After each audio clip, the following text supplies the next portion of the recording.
magbigay ako ng isang trouble sa purifier kung saan minsan hindi natin nadidetect. Review tayo.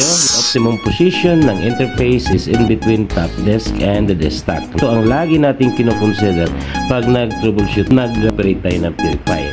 Pagpasok ng oil natin galing sa main engine sump, pupunta yan dito sa distributor. Pupunta ang oil dito. Itong nakikita natin, ito yung distribution hole. Diyan dadaan para i-distribute doon sa in-between ng plates. Tandaan natin, ng requirement sa purifier, kailangan lahat ng oil ay dadaan in-between plates para magkakaroon tayo ng magandang paglilinis. Ngayon, parami ang desk natin. Makikita natin ang dumi underside of your desk stacks. Dahil wala tayong binago sa feed rate, wala tayong binago kung anuman, liitan mo ang daanan niya dyan, kukunti na ang space niya to accommodate all the oil na kailangan mong i-purify para pagdating dito ay malinis na.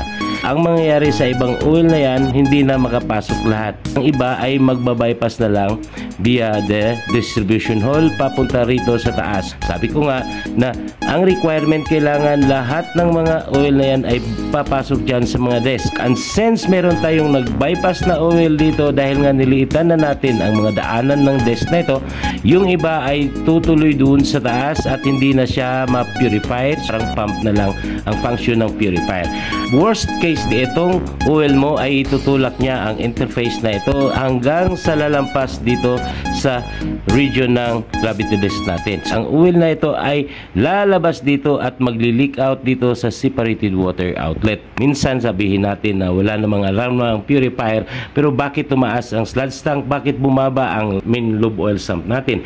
Dahil dito sa pakunti-kunti na oil na nag-leak out dito sa separated water outlet. So nag-ikot tayo, kailangan i-check natin ang pipe na ito kung ilan ba dapat ang temperature. Pag touch mo lang sa pipe na yan ay malalaman mo na baka mamaya ang oil mo ay pumasok na sa separated water outlet.